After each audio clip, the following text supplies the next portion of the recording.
Ya, doctor. Bien, tengan todos muy buenas noches. Vamos a dar inicio a esta quinta fecha. Ajá, sí, usted acaba de ver. Ajá. Del curso Lo Elemental en Bioestadística aplicada a la medicina. Les pedimos por favor a todos los colegas que están acompañándonos en la modalidad presencial que pudieran apagar los celulares para que no pudiera filtrarse el sonido que vamos a transmitir a los colegas que nos están viendo en regiones. Bienvenidos todos y podamos ojalá aprender mucho de esta fecha de hoy. Al final, recordemos que vamos a tener la evaluación del teletest, que le vamos a pasar el link a través de las diapositivas y también por el chat del Zoom. Entonces, dejo a nuestro tutor del curso, el doctor Eduardo Chirinos, para que presente a la ponente del día de hoy. Colegas, buenas noches. Hoy estamos en nuestra quinta reunión, ¿no? Hoy día vamos a desarrollar 3 temas. Tenemos como ponente a la doctora Margot Vidal Ansardo. La doctora Margot es profesora en la Universidad Peruana Cayetano Heredia, en la maestría de epidemiología clínica, específicamente en el área de bioestadística. Actualmente ella se desempeña en el área de salud pública del Instituto Nacional de Salud. Con la doctora Margot vamos a tener 3 temas el día de hoy. El primer tema va a ser sobre Mantel y Hansen, la metodología Mantel y Hansen, que van a ver las aplicaciones son muy interesantes, diversas estudios, casos y controles o estudios observacionales, donde uno tiene que saber aplicar bien este test.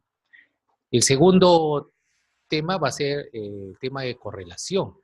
Van a ver lo interesante que es cuando tenemos variables continuas y vemos ver si una varía, qué influencia tiene una con respecto a la otra o si hay una interacción. Y por último, vamos a aprender a cómo es la predicción, que es la regresión. Vamos a tener sobre todo los conceptos fundamentales y la autora va a dar una serie de aplicaciones y la importancia de estos 3 temas en bioestadística. Bien, un aplauso a la doctora. Bienvenida, doctora. Muchas gracias por la invitación. Buenas noches con todos. Para empezar, quería un poco situarlos en lo que vamos a hoy día a presentar. Entonces, muestro primero unas tablas que combinan variables categóricas con variables continuas, ¿no? Entendiendo que ustedes ya han llevado, por ejemplo, las tablas de 2×2. Entonces, quería partir de ahí para que vean cómo llegamos a Mantel y Hansel y luego lo que vamos a seguir. Entonces, cuando evaluamos 2 variables categóricas, utilizamos tablas de 2×2 y una modificación de esas tablas es lo que ahora vamos a ver que es el de Mantel y Hansel. Ay, perdón, es con este creo, ¿no? Sí, ok. El segundo tema que voy a presentar es cómo se relacionan 2 variables que son continuas. Eso se le llama correlación, ¿no? Y lo tercero, que estoy mostrando en la tabla de más abajo, es cuando combinamos una variable respuesta continua con cualquier tipo de variable exposición y a eso le llamamos regresión lineal. Hasta ahí vamos a conversar hoy día. Y como para que entiendan lo que es el Mantel y Hansel es como un paso intermedio entre una tabla de 2×2 y una regresión. Lo van a entender conforme lo vaya explicando. Entonces vamos a empezar con el primer tema, que es Mantel y Hansel. Ok. Cuando nosotros, muchas veces en medicina, nosotros queremos hallar asociaciones. Entonces, he comenzado dando un ejemplo. Por ejemplo, si nosotros queremos hallar la asociación entre el tomar café e infarto de miocardio agudo, entonces lo primero que hacemos, como las 2 variables serían categóricas, ¿no es cierto? Porque café es tomo sí o no tomo café, IMA es tengo o no tengo IMA, entonces yo tengo que hacer una tabla de 2×2, ¿no es cierto? Y Lo primero que me pregunto es si hay asociación, para lo cual hacemos un chi cuadrado. ¿No es cierto? Con el chi cuadrado nos respondemos solamente si es que hay o no hay asociación. Pero lo siguiente que nosotros queremos saber, una vez que sí establecemos que hay asociación, es en qué magnitud están asociadas estas dos variables. Entonces, suponiendo que fuera un estudio de casos y controles, entonces haríamos un OR. ¿No es cierto? En este caso sería una multiplicación en aspa. Ok. Pero esto sería en un mundo ideal en el cual solamente interviene el tomar café y el infarto de miocardio agudo. Pero en la vida real hay otras variables que están interactuando en esta relación. Entonces, a eso le llamamos nosotros variables confusoras, ¿no es cierto? A otras variables que van a participar en esta asociación y que la van a modificar. Y para poder nosotros realmente identificar la real asociación entre, por ejemplo, café e IMA, pero tomando en cuenta las otras variables que pueden estar confundiendo esta relación, lo que se hace es lo que llamamos regresiones. ¿Sí? Ok. Pero cuando solamente analizamos no un montón de variables confusoras, sino solamente una tercera variable, por ejemplo, estoy poniendo en el caso de fumar, es decir, yo quiero evaluar la asociación entre tomar café en tener un efecto de infarto de miocardio agudo, pero tomando en cuenta el factor de riesgo que es fumar. Entonces, cuando yo quiero evaluar esta asociación, tomando en cuenta una tercera variable, no hacemos regresiones, podríamos hacerlo también, pero lo primero que podemos hacer es un Mantel y Hansen, que en realidad vendría a ser lo que hace la computadora o los softwares cada vez que hay una regresión múltiple del tipo logística, porque la variable de resultado acá es una variable dicotómica. Entonces lo que hace en la computadora o el software cuando hace una regresión logística múltiple, un poco se basa en esta metodología que es como que lo más básico de análisis para identificar qué pasa con una variable adicional a la variable que estamos, de la variable exposición. Entonces, para poner un ejemplo de lo que es lo que quiere, qué es lo que hace el Mantel y Hansen, como les dije, hemos tomado en cuenta que la tercera variable sería fumar café. Entonces, lo primero que vemos nosotros aquí arriba es la tabla en que no toma en cuenta el que fuma, ¿no es cierto? Solamente el tomar café como exposición e IMA como el resultado. Pero si ustedes ven debajo, lo que hemos hecho es dividir este mismo grupo en dos subgrupos. En un grupo que fuma y en un grupo que no fuma. Ok, porque queremos ver el efecto de la variable fumar, ¿no es cierto? Ok, lo que ven al costado son los OR de cada una de estas tablas de 2×2. Cuando no tomamos en cuenta el hecho de fumar, solamente vemos IMA y café, el OR que le llamamos crudo es 2.51. Cuando nosotros dividimos esta tabla o esta población en dos grupos según que fuma o no fuma, el OR va a variar, ¿no es cierto? En los fumadores, esa misma relación de IMA con café, el OR, que lo he llamado 1, es 2.46, y en el grupo que no fuma, el OR es 1.96. Entonces, ¿qué es lo que dice Mantel y Hansen? ¿O qué es lo que nosotros, en realidad, sin saber ninguna metodología, quisiéramos saber primero para saber si podemos presentar la tabla así, sin tomar en cuenta el café porque no lo afecta, o si deberíamos separarlo en dos grupos porque son diferentes? ¿Qué tendríamos que saber primero? Lo primero que habría que saber es si este OR y este OR son similares, para poder ver si los podemos combinar, ¿no es cierto? Entonces, lo primero es hay que saber si estos dos OR de los dos estratos son similares. No es un similar de que sean exactamente en número, sino que estadísticamente no haya gran diferencia entre ellos, ¿no? Entonces, ¿qué consiste el método de Mantel y Hansen? Primero hay una prueba de homogeneidad que justamente responde si estos dos OR de los estratos son similares o no son similares, por eso se llama prueba de homogeneidad. El segundo paso es calcular el OR más adecuado. ¿Por qué digo eso y por qué al costado he puesto qué OR uso? Porque yo podría usar el OR crudo, ¿no es cierto?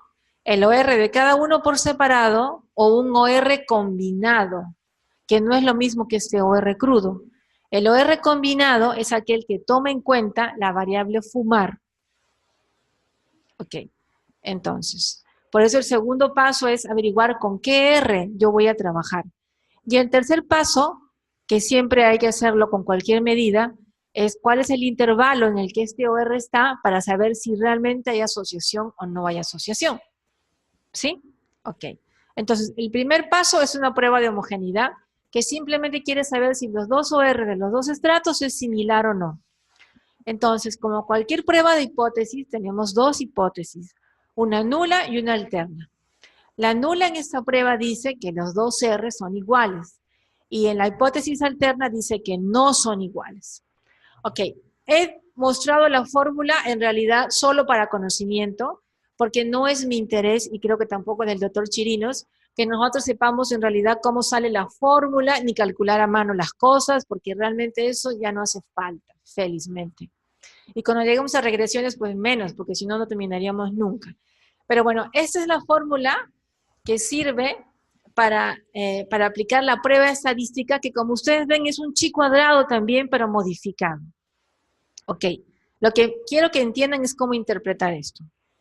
Entonces, supongamos que ese chi cuadrado, después de haber aplicado toda esa fórmula, sale 2.12 y el valor del P de ese chi cuadrado es mayor a 0.3.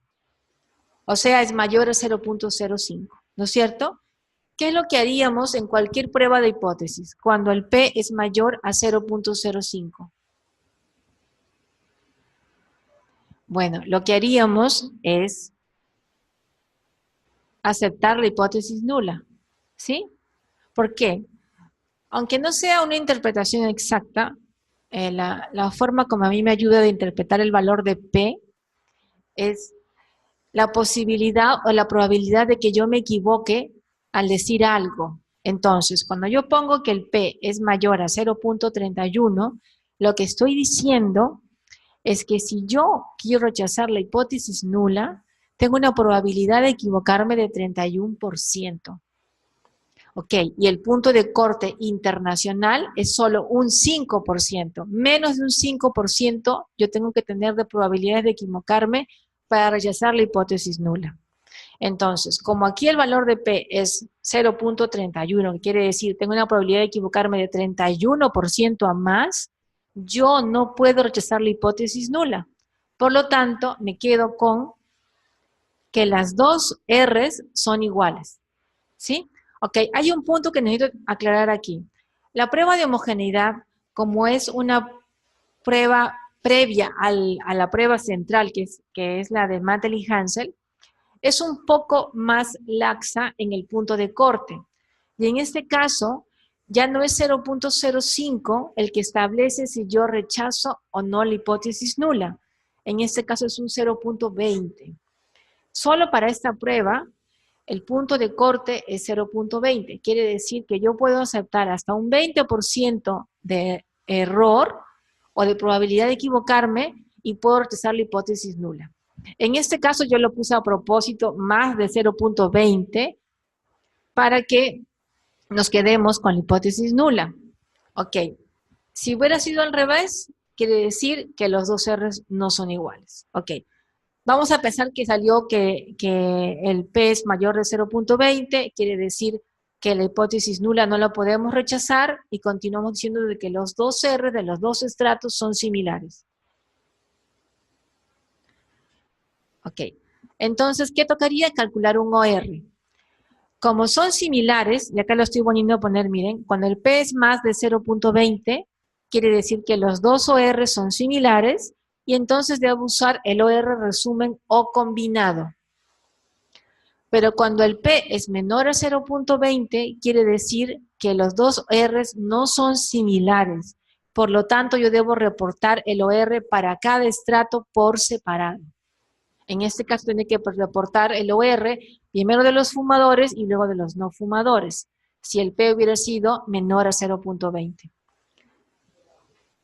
Ok, pero como hemos hecho un cálculo que salió mayor a 0.20, nos quedamos con que son similares, y entonces me toca calcular el OR resumen o combinado, que en realidad es el OR de Mantel y Hansen, que también tiene una fórmula, ¿no? Que tampoco me importa que los que lo aprendan, pero en realidad no es tan complicada porque lo que está tomando en cuenta simplemente son los 4 valores de la tabla de 2 por 2, ¿no es cierto? Pero tampoco quiero que se aprendan cómo calcular este OR combinado.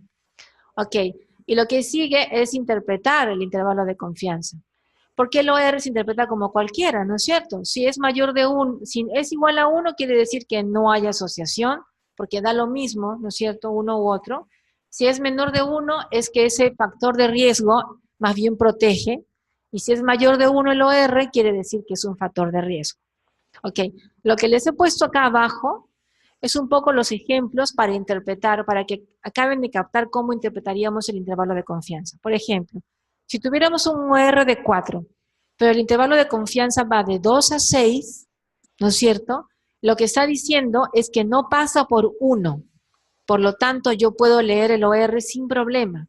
Quiere decir que hay asociación y que además es un factor de riesgo porque es mayor de 1. En el siguiente caso tengo el mismo OR4, pero mi intervalo de confianza pasa de 0.8 a 6. Entonces ha pasado por 1. Quiere decir que en algún momento se comporta como un factor de protector y en otro momento como un factor de riesgo. Por lo tanto, yo no puedo establecer que realmente hay una protección o un riesgo, porque puede comportarse de cualquiera de los dos sentidos. En ese sentido, es que el OR4 ya no se puede leer, porque pasa por el punto neutro, que es 1. Entonces yo digo, no hay asociación, porque pasó por 1 el intervalo de confianza. Ok, en otro ejemplo, tenemos un OR de 0.5, que sin ver el intervalo de confianza diríamos que es un OR protector. Pero nuevamente hay que ver el intervalo de confianza. Aquí va de 0.2 a 0.9. En este caso tampoco pasó por 1. Eso quiere decir que yo realmente puedo leer este OR sin problema, porque no pasó por el punto neutro. Y ahora sí puedo decir, hay asociación y es un factor protector, que reduce a la mitad la enfermedad, ¿no es cierto?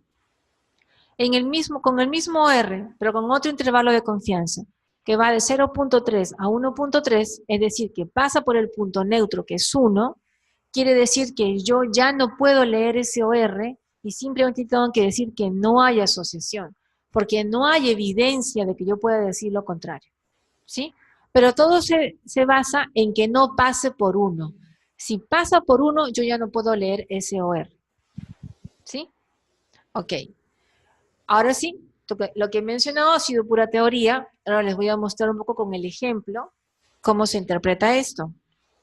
Nuevamente ahora vamos a un ejemplo que es entre que tenemos como factor de exposición el fumar y queremos ver la asociación con la estenosis, pero queremos tomar en cuenta una tercera variable que es sexo, es decir, queremos ver la asociación entre fumar y estenosis ajustado por sexo. Ok, lo que les muestro es simplemente lo que saca el Stata, que es un software estadístico. Por eso les decía que no importa que ustedes sepan calcularlo a mano, porque no hace falta. Lo que les voy a enseñar es cómo leer esta tabla. Ok, miren. Aquí están los ORs. ¿Sí? Y comenzamos. El primer OR que estoy marcando, el OR crudo, si se acuerdan, es el OR entre las dos principales variables, entre estenosis y fumar, pero sin tomar en cuenta para nada el sexo. Ese OR es 1.47. Lo siguiente que tengo que ver en la tabla son los ORs por cada estrato, ¿no? Entonces ahí muestro el OR para los hombres, que es 1.23, y para las mujeres, que es 1.19. Lo mismo que les mostré antes en tablas de 2 por 2, ahora sale directamente en la salida del Stata. Ok. La tercera que tengo que ver yo es esa franja que he marcado en rojo, que es la prueba de homogeneidad, que es el primer paso del Mantel y Hansen. ¿Se acuerdan? Ok. El primer paso era establecer si este OR de mujeres y este OR de hombres son similares o no, para saber si los leo por separado o los combino. Ok. El punto de corte para el Mantel y Hansel para la prueba de homogeneidad es 0.20. Ok, en esta prueba este es el valor del P. P de chi cuadrado del test de homogeneidad y es 0.95. Es obvio que es más de 0.20. Lo que me está diciendo es que los dos ORs son similares. Entonces, el siguiente paso es leer el OR combinado, que es el que yo voy a usar. El OR combinado es el OR de Mantel y Hansel. Ok, pero acuérdense que yo no puedo leer un OR solo, que es un valor absoluto, tengo que ver el intervalo de confianza. Entonces, lo siguiente es ver el intervalo de confianza que está aquí, que es lo mismo que ver acá abajo el valor de P de la prueba de Mantel y Hansel. Porque si ustedes se van dando cuenta abajo, la prueba de Mantel y Hansel lo que dice es que el OR combinado, que es este, en la hipótesis nulo es igual a 1, y la alterna es que es diferente de 1. Es lo mismo que el intervalo de confianza, que no debe pasar por 1. ¿Sí? Entonces es lo mismo leer este intervalo o leer este valor de P. Si vemos el valor de P, me está diciendo que es 0.5. O sea que tengo 50% de probabilidades de equivocarme si yo rechazo la hipótesis nula. Obviamente no puedo hacerlo. Lo que me está diciendo es que este OR combinado no lo puedo leer, porque me puedo equivocar al leerlo. Es decir, no hay evidencia de que haya asociación entre estenosis y fumar ajustado por la variable sexo. Es lo mismo que leer el intervalo de confianza, que si ustedes se dan cuenta va de 0.68 a 2.14, es decir, pasa por el punto neutro, que es 1. Eso quiere decir que en algún momento va a ser protector y en otro momento va a ser de riesgo, por lo tanto yo no puedo decir nada. En otras palabras, mi conclusión sería esta. Los OR por sexo, o sea, de hombre y de mujer, son homogéneos porque nuestra prueba de test de homogeneidad salió que era mayor de 0.20, ¿no es cierto? Entonces quiere decir que usaríamos el OR combinado, que es el OR de Mantel y Hansel. No es el crudo ni el separado, es el OR combinado porque son similares. Ok, el OR combinado es 1.21, es decir, el riesgo de estenosis por fumar luego de ajustar por sexo sería 1.21, pero si es que yo ignoro el intervalo de confianza, que no sería correcto. Entonces, la tercera parte de esta prueba es que hay que leer el intervalo de confianza. Y como pasa por 1, no podemos leer el OR y concluimos que no hay asociación entre fumar y la estenosis ajustado por sexo. Esto es la prueba de Mantel y Hansel. Yo creo que no es muy complicado si no nos hacemos el cálculo, si solamente vamos a las estáticas y les pedimos que salgan los resultados de frente. Ok, hice simulaciones para ver el caso de que no fueran iguales. Por ejemplo, en este caso es fumar, es la que habíamos evaluado, fumar y estenosis con la variable sexo como tercera variable o variable confusora. La interpretación de lo que acabamos de ver es, después de ajustar por la variable sexo, siempre que decir esta primera parte, concluimos que no hay asociación entre fumar y la estenosis. Ok.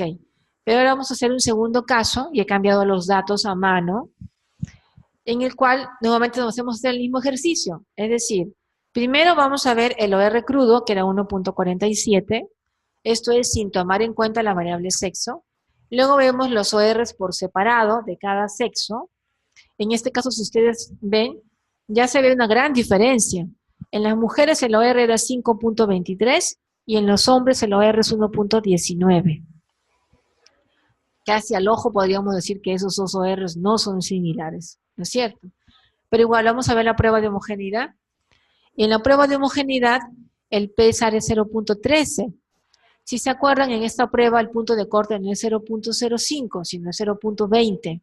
Eso quiere decir que yo tengo que rechazar la hipótesis nula de que son similares. En otras palabras, estos dos OR son totalmente diferentes y al ojo ya se estaba notando eso.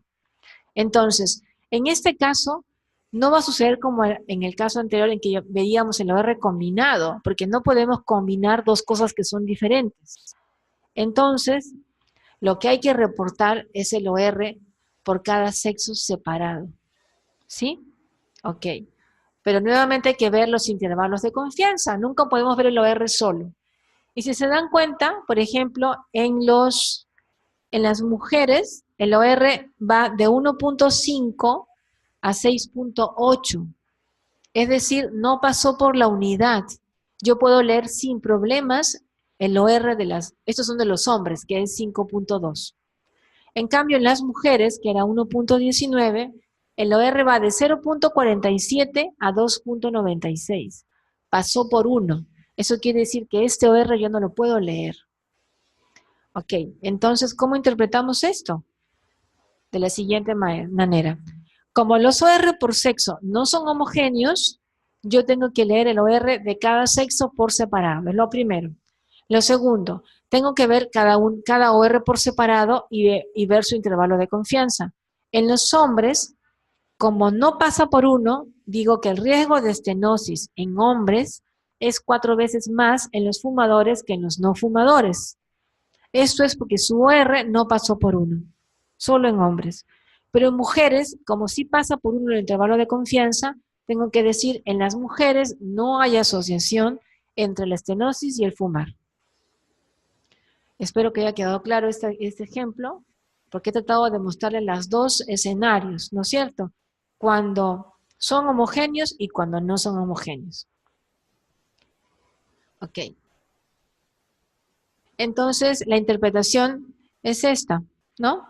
En hombres, el riesgo de estenosis en lo que fuman es 4 veces más que en aquellos que no fuman. Y en mujeres no hay asociación, que era muy diferente haberlos juntado sin tomar en cuenta el sexo, si se dan cuenta, ¿no? Entonces, esto es lo que hace de alguna manera el software cuando hace un análisis de regresión logística múltiple. Lo va a dividir en múltiples tablas de 2x2 y va a estar viendo cada una de las combinaciones hasta quedarse con las variables que realmente afectan esa relación. Y otras van a ser descartadas. Y el OR general va a ir cambiando, porque hay variables, por ejemplo, como en el caso que no eran homogéneas, que solamente cambian la magnitud del OR general en un poquito, ¿no? A ver, por ejemplo, voy a retroceder.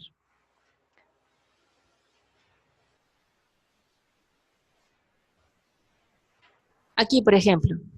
O sea, esta variable, en este caso, sexo, si se dan cuenta es 1.19, 1.23, 1.47. No hay mucho cambio, ¿no es cierto? Y el OR real era 1.21. No cambió tanto, miren, de 1.47, que era el OR sin considerar el sexo, a 1.21 solamente hay 0.2. Esto quiere decir que la variable sexo es una variable confusora. Confunde, cambia un poco el número real, pero no es tan grande el efecto. En cambio, en el siguiente ejemplo,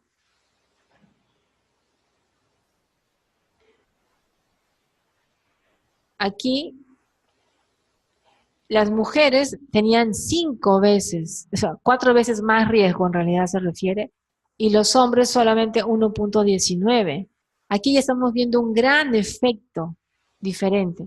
En realidad, aquí ya podríamos decir que esta variable sexo no es solo confusora, sino se llama modificadora, porque la forma como afecta al OR grande es multiplicándolo en realidad, ¿no? Y a veces incluso en un estrato ni siquiera hay asociación. Y eso es lo que hace sexo en este ejemplo.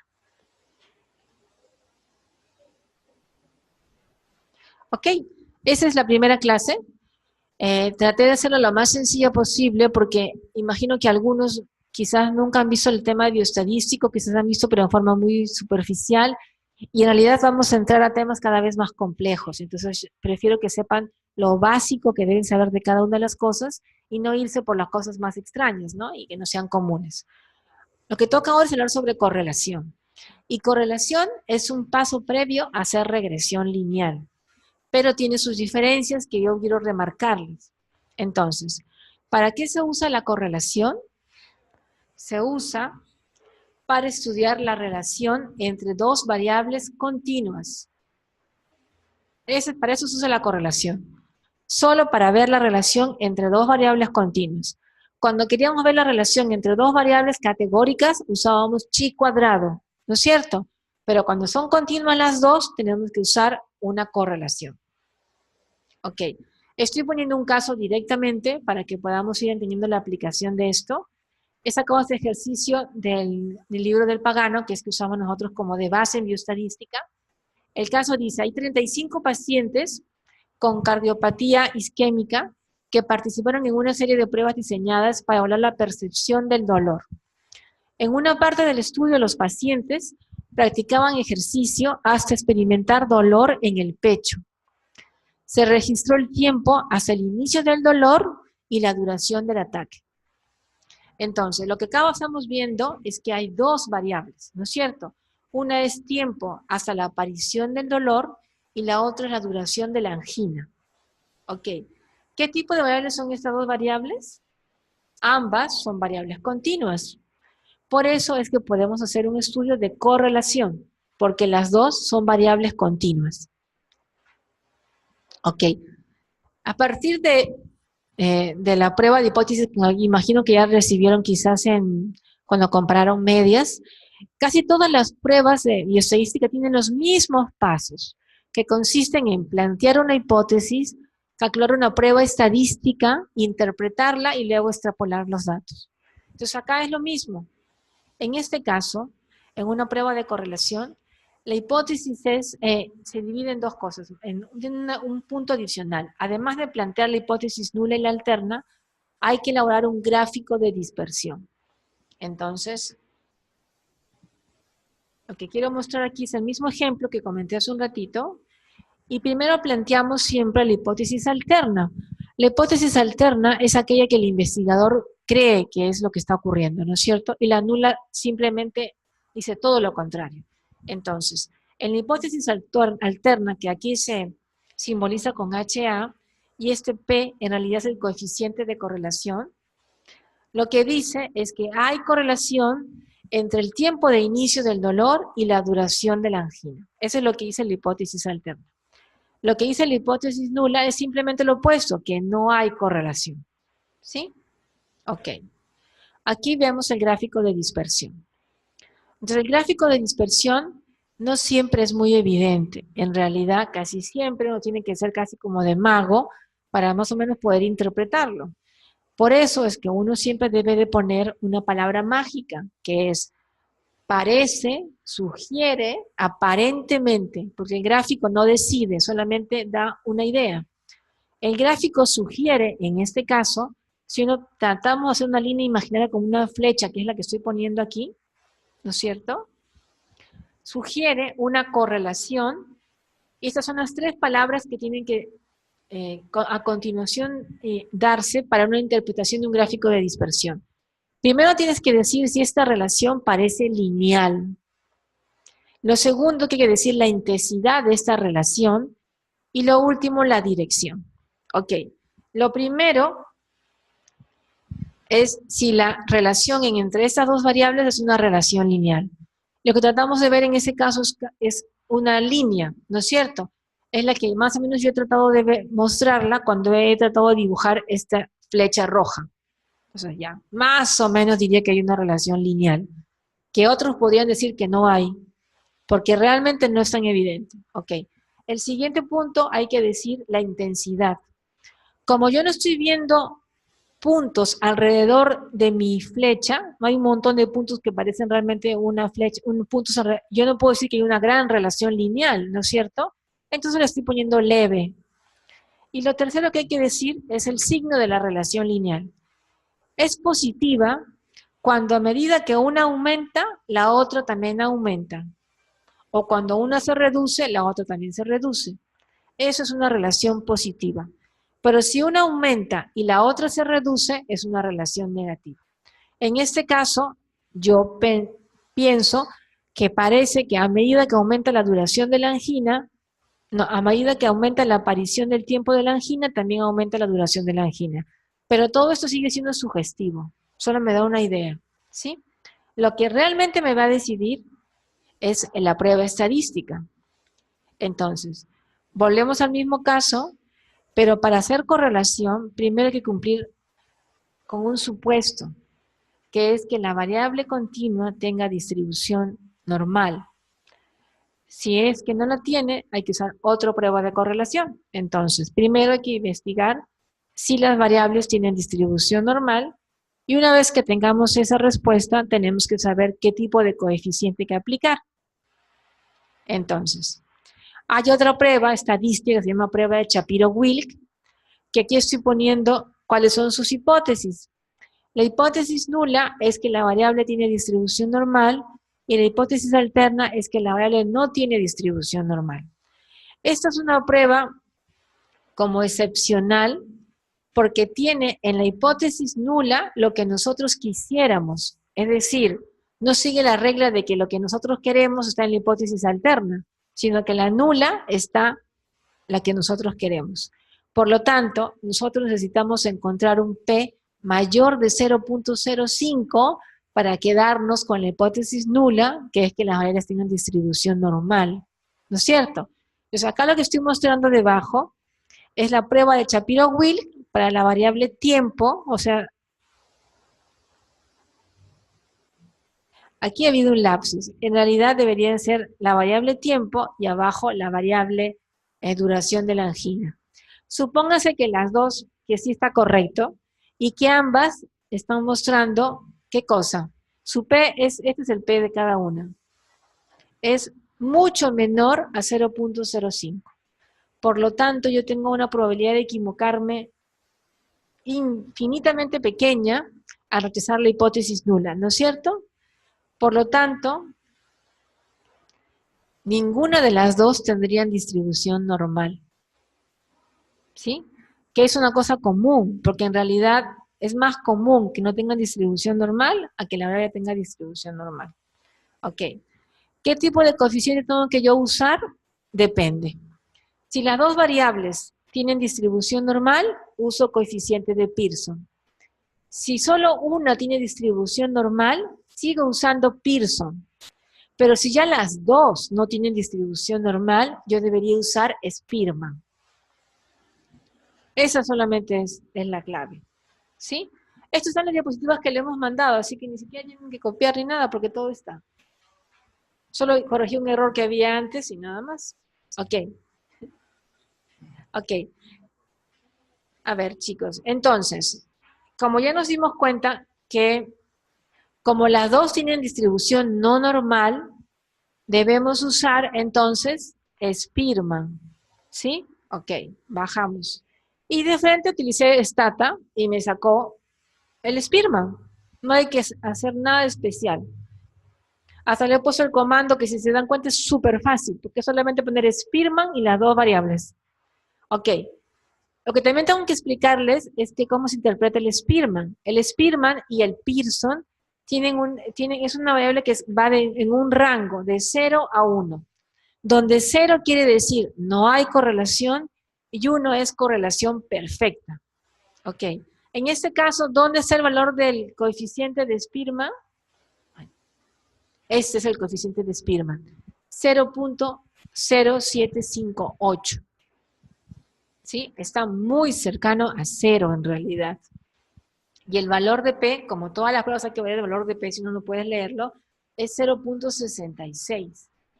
Con ese valor de P, yo no puedo leer el coeficiente de Spearman. Lo que tengo que decir simplemente es que no hay correlación.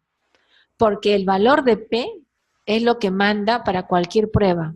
Aunque esto sea súper grande, si esto de acá no es significativo, yo no puedo leerlo. ¿Sí? Entonces, en este caso me está diciendo de que no es significativo, por lo tanto, no hay correlación entre el tiempo de aparición de la angina y la duración de la angina. Ok. Y esto es si es que hubiéramos aplicado Pearson. Suponiendo que uno de los lados hubiera tenido distribución normal, yo hago los mismos comandos. Este es el valor del coeficiente de Pearson y lo que está debajo es el valor del P. En realidad es muy parecido al Spearman, solamente cambia de nombre y tiene otras cosas por detrás, obviamente. Ok. Y lo que toca es la interpretación de las pruebas. Entonces, el coeficiente de correlación tiene más o menos esta interpretación. Como les dije, va de 0 a 1, donde 0 es que no hay correlación y 1 es correlación perfecta. Pero hay unos cuantos rangos entre 0 y 1. Entonces dicen, si está entre 0 y 0.20, aunque en realidad 0 absoluto es que no hay correlación, ¿no? Tiene que ser 0.1 por lo menos, quiere decir que la correlación es muy baja. Si está entre 0.20 y 0.40 es que la correlación es baja. Entre 0.40 y 0.60 la correlación es moderada. Entre 0.60 y 0.80, que es apreciable, que también diríamos que es bastante alta, y de 0.81, que ya en realidad es muy alta, ¿no? Ok, acá tenemos un gráfico de correlación. Ok, que está mejor que el que les mostré hace un momento, ¿no? Que no se leía nada. Miren, aquí sí se ve, aparentemente podríamos decir que hay una relación lineal, ¿no es cierto? Porque los puntos más o menos parece que estuvieran formando una flecha, pero esta flecha es diferente a la que yo tenía al inicio, si se dan cuenta en el sentido, porque en este caso, a medida que una aumenta, la otra se reduce. Entonces, el coeficiente debe ser probablemente negativo, y como está casi en diagonal los puntos, yo diría que muy cercano a 1. Miren, el coeficiente es negativo y 0.8, porque hay una gran correlación de forma inversa. ¿Cómo se interpretaría esto? Se observa que a mayor cantidad de alcohol ingerida, menor memoria. Es lo que está diciendo este gráfico. ¿Será cierto? No sé. Quizás algunos ya lo habrán experimentado, que cuando toman alcohol se van olvidando algunas cosas, entonces de pronto podría ser cierto. Ok. En este siguiente gráfico están tratando de correlacionar la inteligencia con el peso de una persona. Ok, como verán el gráfico no parece haber ninguna correlación, ¿no es cierto? Yo no puedo, tendré que esforzar mucho para poner ahí una flecha por algún sentido. Entonces probablemente este R debe ser muy cercano a 0, creo yo. Miren, el R es 0, porque en realidad no tiene nada que ver el peso de una persona con su inteligencia. ¿No es cierto? Ok. Aquí muestro dos gráficos que obviamente que son de libro, porque es muy raro encontrar una correlación de esta manera. En las dos hay una correlación perfecta, las dos son 1, solamente con sentido inverso. Esta es positiva y la otra es negativa. Y acá muestro, bueno, 4 gráficos de dispersión rápidamente, en el que se ve nuevamente, esta es una relación positiva, prácticamente perfecta correlación. Esta también es una correlación perfecta, pero en sentido contrario. Y acá también hay correlación, solamente que es moderada porque no está tan todos en una línea, sino están un poquito dispersos, y lo mismo en este lado. Entonces, si volvemos a nuestro caso para hacer la interpretación, primero vemos si las variables tienen distribución normal, y si se acuerdan, como no tenían distribución normal, teníamos que usar Spearman. El siguiente punto es calcular la prueba estadística, que como dijimos era Spearman, y vemos el valor de P que no es significativo, y por lo tanto decimos que no hay correlación entre el inicio de la angina y la duración de la angina. Ok. Estoy poniendo aquí otro ejemplo en el que el valor de P sí fuera significativo. En el anterior salió que el P era 0.66, ¿no es cierto? Y por lo tanto no había correlación entre las dos variables. Entonces yo quise cambiar eso para ver cómo se interpretaba, para poder explicarles. Entonces aquí el P es 0.03. Eso quiere decir que yo sí puedo leer el coeficiente de Pearson. Entonces me voy al coeficiente de Pearson y es 0.07. Entonces, ¿qué tendría que decir? Ok, que hay una muy baja correlación, pero hay una correlación, aunque sea leve, es lineal y en realidad no es inversa porque el signo no es negativo, sino es positivo. Si se dan cuenta, entonces ahí hay un error. Entonces hay una baja correlación lineal y positiva entre el tiempo de aparición del dolor o de la angina y la duración de la angina. Y eso sería todo lo que es correlación. Espero que haya sido entendible. He tratado de hacerlo lo más breve posible, lo más sencilla posible, para entrar al siguiente tema, que ese es un tema un poco más complejo, que es la regresión lineal. Entonces, para recordar, la correlación sirve para evaluar la relación entre dos variables continuas.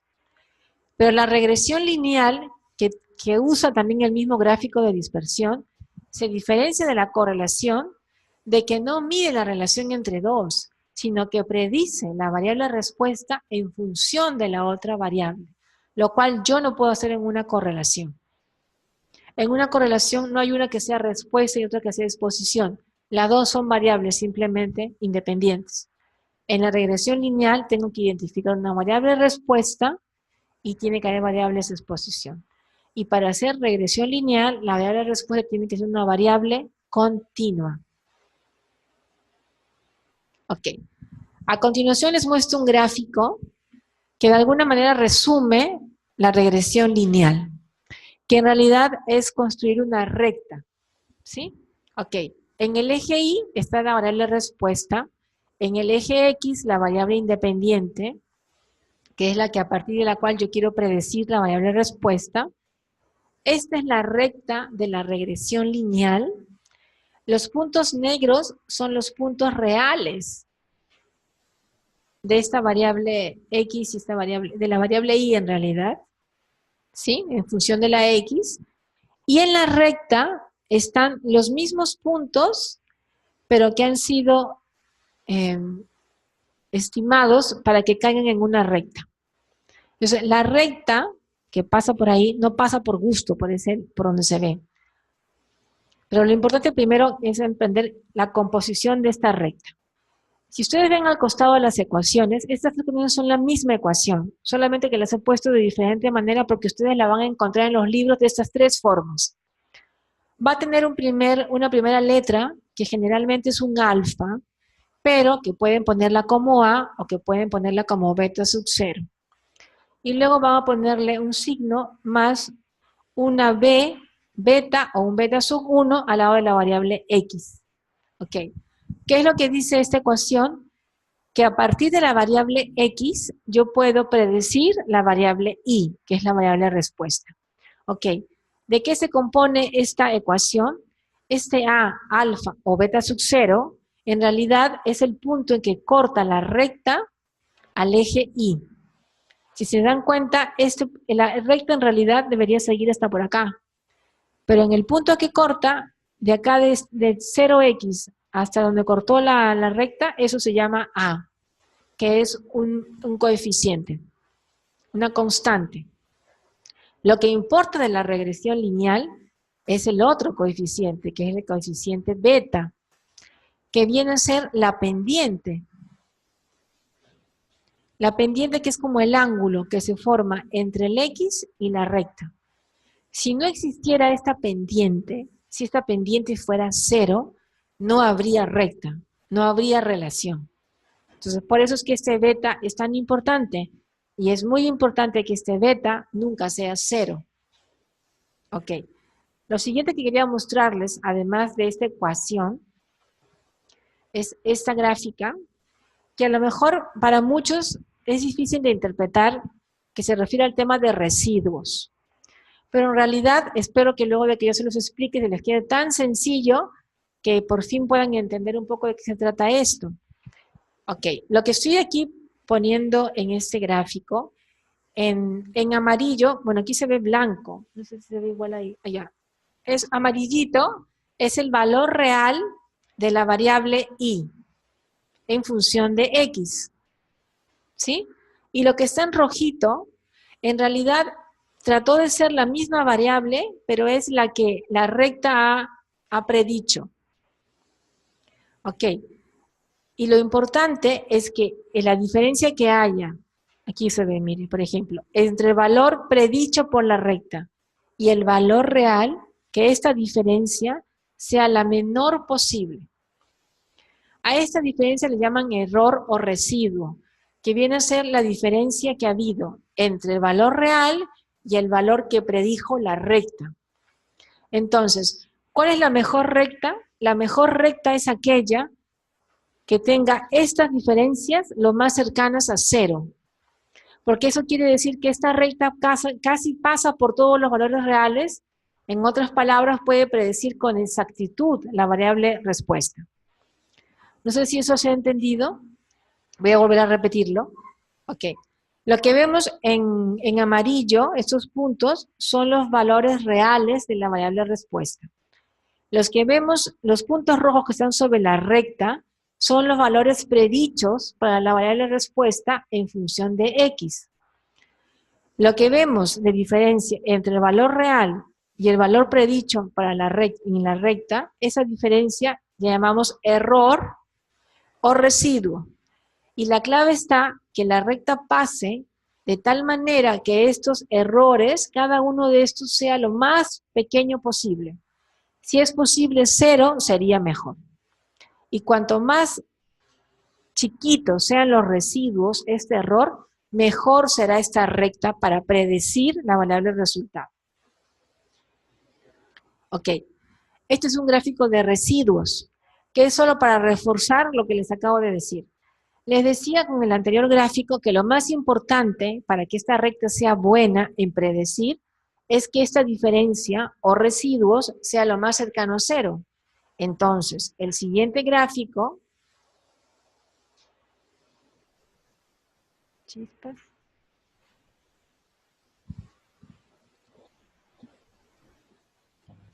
¿No? Sí.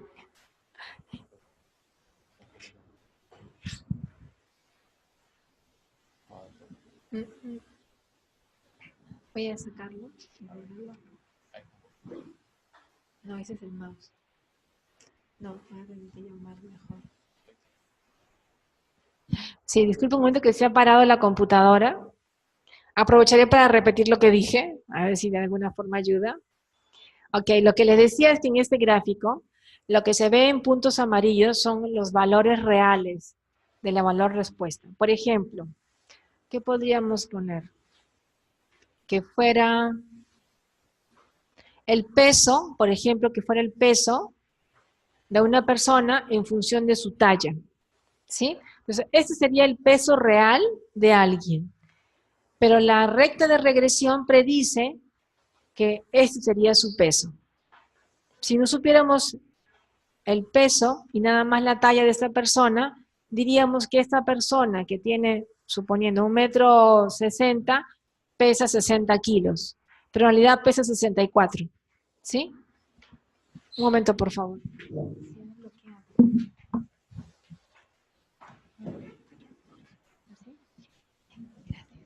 Ok.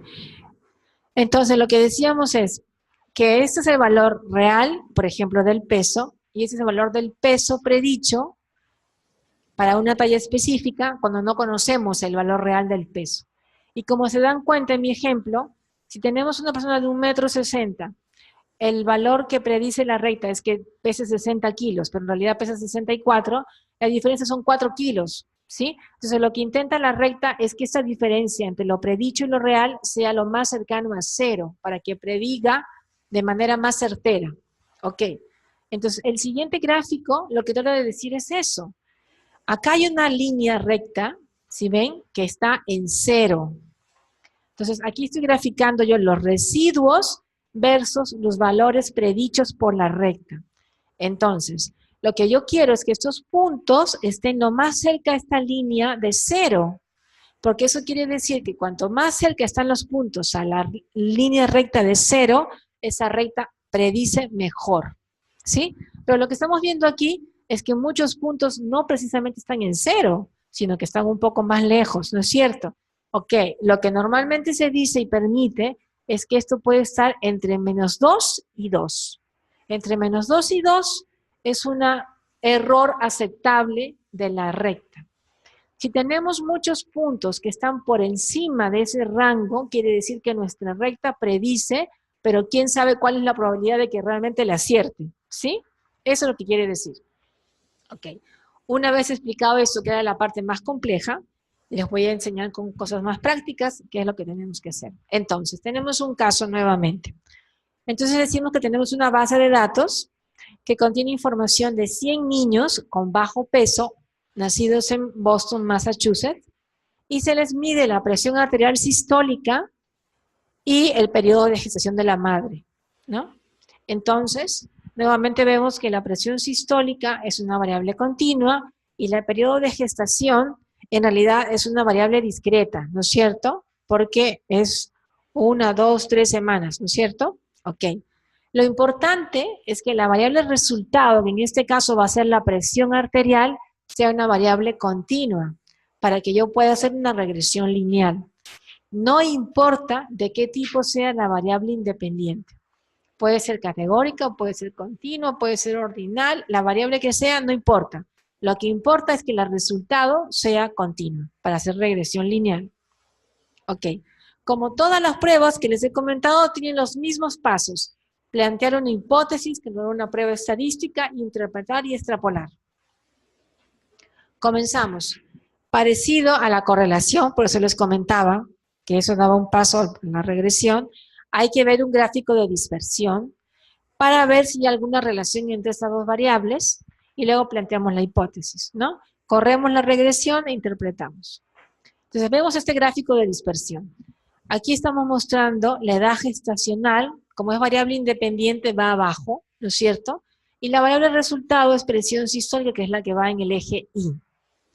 Lo que estamos viendo, si creemos en esta recta roja, es que aparentemente hay una relación, ¿no es cierto?, lineal, y es lo que estoy poniendo acá abajo, ¿no es cierto? Sugiere el gráfico que a medida que aumenta la edad gestacional, también aumenta la presión arterial sistólica. Entonces, creo que es conveniente ver si se puede hacer una regresión lineal, porque aparentemente hay una relación. Ok. Tenemos aquí dos gráficos, ¿sí? Esto es un poco para reforzar el tema de la pendiente.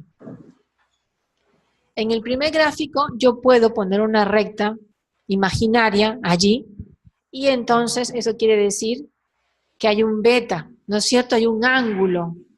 Pero en el otro gráfico, en realidad yo podría poner una recta así, totalmente recta, horizontal, que eso quiere decir que no hay ningún beta, ¿no es cierto? No hay beta ahí, porque no hay ángulo. Ok. ¿Cómo se interpreta eso en función de las hipótesis? En el primer gráfico, la hipótesis alterna es que el beta es diferente de 0, porque lo que nosotros queremos es que haya una relación entre las dos variables, ¿no es cierto? Para que haya, eso se resume en que el beta no sea 0. Porque si fuera 0, quiere decir que es esto, y quiere decir que no hay una relación entre las dos. Entonces, para este cuadro, la hipótesis nula es que la pendiente de la población no es 0, y la alterna es que hay una pendiente. No. Sí, las dos son las hipótesis nulas, que en realidad la pendiente es 0. Ahí está errado, ¿no es cierto? Porque debería ser la pendiente es 0 en hipótesis nula. Aquí hay un error. Ok. En el siguiente, esa es una beta igual a 0, y lo que dice es que la pendiente es igual a 0. Ah, no. Lo que estoy tratando de poner aquí es que estoy interponiendo esto en palabras. Entonces, esto significa que la pendiente es igual a 0. Y esto significa que la pendiente no es igual a 0. Y acá debería ser HA y HA, porque esta es la interpretación de esto y esta interpretación de esto. ¿Sí? Lo que quiero que quede claro es que necesitamos esta beta para que haya una relación. Ok. Muestro directamente la salida del stata porque no hay que hacer cálculos a mano, esto es muy engorroso. Y lo que quiero mostrar es cómo interpretar la salida del stata. Ok. Lo primero, si se acuerdan de la fórmula que era una A más una B más una X, la constante que es el A o el alfa, es lo que he puesto en este cuadrito. Esto viene a ser el alfa. Si ven, abajo está la ecuación. El I más el alfa más un beta por X. El alfa es una constante y en el estado sale de esta manera. Dice constante, este es el alfa, que es el punto en el que cruza el eje Y. ¿Sí? El siguiente, que muestra que dice debajo del coeficiente y que está al costado de la variable gestación, este es el coeficiente beta. Y es el que iría ahí. ¿Sí? Y entonces va acompañado de su variable, que es la variable X, que es tiempo de gestación. Acuérdense que la variable resultado era presión arterial.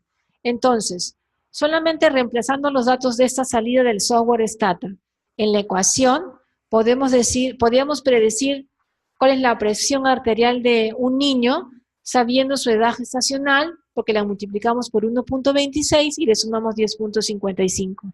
Y con eso podríamos saber cuál es su presión arterial sistólica. ¿Se dan cuenta cómo podemos predecir a partir de una sola variable? En este caso, solamente es a partir de sus semanas de gestación. Entonces, lo importante en esta salida de Stata es nuevamente ver que el beta no sea 0, ¿sí? Pero tan solo con ver este beta que dice que es 1.26 y que no parece 0, yo no puedo afirmar que no es 0, porque como siempre hay que ver su intervalo de confianza, ¿no es cierto? Ok, eso es lo que sale acá. El intervalo de confianza está entre 0.39 y 2.10 y 2.13. Si nosotros no queremos que el beta sea 0, ¿cuál debe ser el punto neutro en este intervalo de confianza? ¿Será 1? No, es 0. Porque a partir de 0 digo que no hay relación, ¿no es cierto? Entonces, lo que no debe pasar en este intervalo de confianza es por 0. Y si ven, va de 0.39, o sea, va más allá de 0, hasta 2.13. Es decir, no pasó por 0, porque empezó por 0.39. Que es lo mismo que vaya el valor de P. El valor de P es 0.005, porque su intervalo de confianza no pasa por el punto neutro. Eso quiere decir que yo sí puedo predecir la variable presión arterial a partir de sus semanas de gestación, multiplicándolo por su beta, porque su beta no es 0. ¿Sí? Ok. Esta es la interpretación de cada uno de los coeficientes. El mismo ejemplo, la beta es la pendiente, que dice la pendiente es 1.26. ¿Cómo se interpreta esto? Significa que por cada incremento de una semana en el periodo de gestación, porque esta es la que yo puedo predecir la otra, la presión, que es la que yo predigo, aumenta. ¿Por qué aumenta? Porque es un signo positivo del coeficiente en 1.26 en promedio. ¿Sí? Miren. Si fuera negativo, este coeficiente saldría negativo. Pero como es positivo, quiere decir que aumenta. Si este coeficiente fuera negativo, acá sería menos, y acá diría que por cada incremento de una semana de periodo de gestación se reduciría la presión arterial en promedio tanto. Pero como es positivo, aumenta, y aumenta en cuánto? En el coeficiente de la variable X. Aumenta en 1.26. ¿Sí? Y el alfa, que es la intersección, que es 10.55, a veces tiene una interpretación que no tiene mucha utilidad, que significa que cuando se tiene 0 semanas de gestación, la presión es 10.55. Y esa información no nos sirve para nada. Lo que realmente importa es la pendiente. Y como les dije, lo que importa es que la pendiente no sea 0, que este P sea significativo y que el intervalo no pase por 0. Quiere decir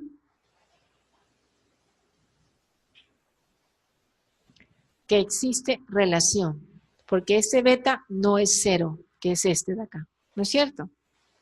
Todo eso lo hemos sacado viendo solamente la salida del Stata. Ok. Por último, lo que también tienen que saber una regresión lineal es saber cuánto ajusta la recta, qué tanto predice. ¿Dónde se ve eso? En eso que se llama R cuadrado, que es casi como un coeficiente de Pearson al cuadrado, que es lo que vimos hace un momento, ¿no es cierto? Entonces, eso se traduce como porcentaje.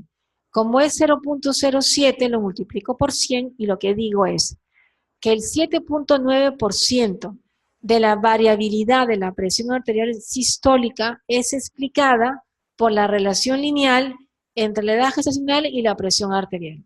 Solo el casi 8%. ¿Me entienden? O sea, que la edad gestacional solamente puede predecir en 8% a la variable presión sistólica. ¿Qué pasa con el resto?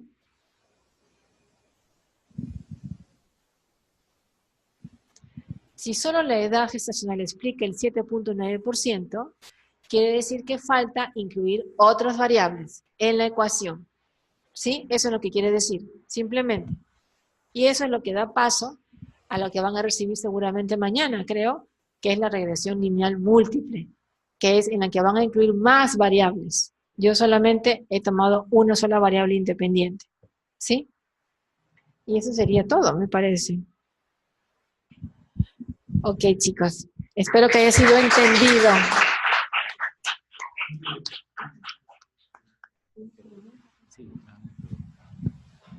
Buenas.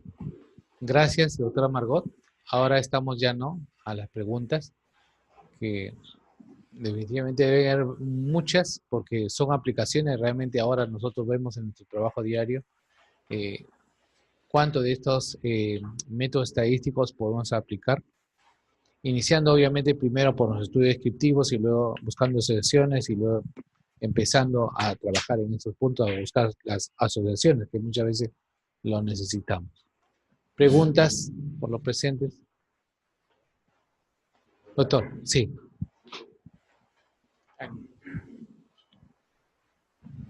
Toyaxa.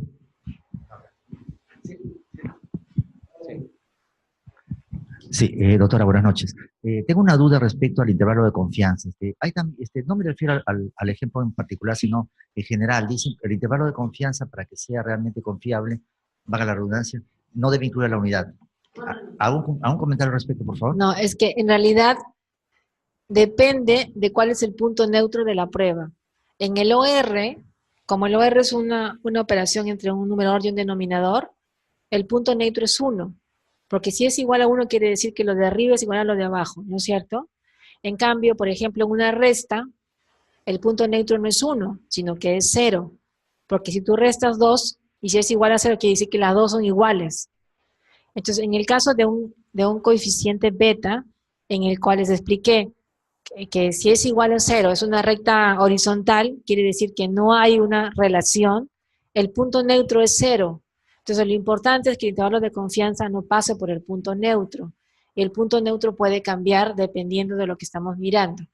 En correlación es también 0. En regresión lineal, el beta, el punto neutro es 0. Pero en lo que es OR y riesgo relativo, el punto neutro es 1. ¿Sí? Entonces, ahí no debe pasar por 1 el intervalo de confianza.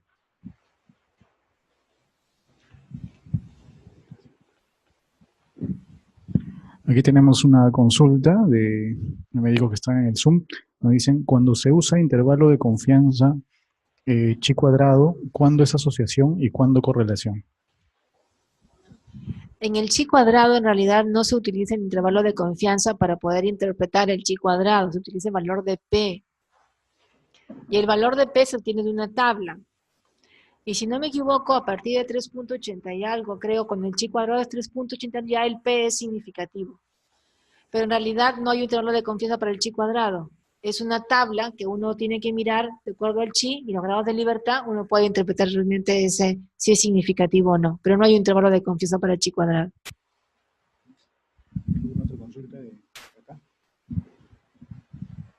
Mientras tenemos otras consultas de público de virtual, nos dice si pudiera recordarnos, doctora, ¿qué diferencia existe entre correlación y asociación? Okay.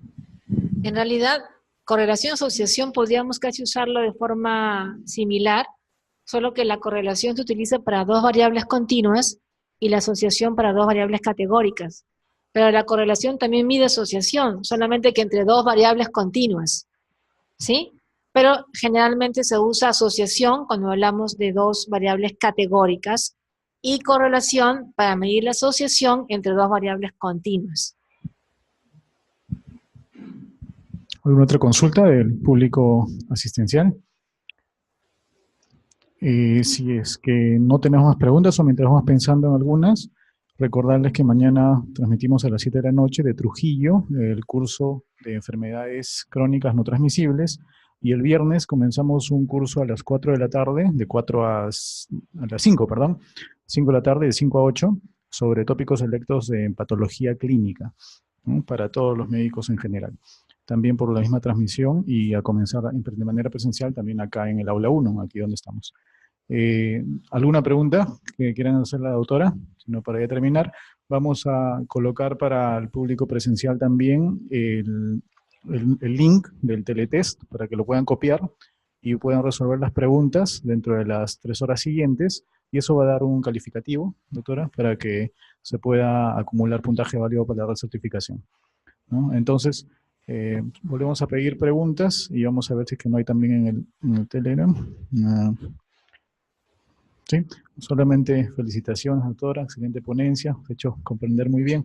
Y ya tenemos 98 en este momento colegas que están en transmisión. Le agradecemos a la doctora, por favor, con un aplauso por esta ponencia.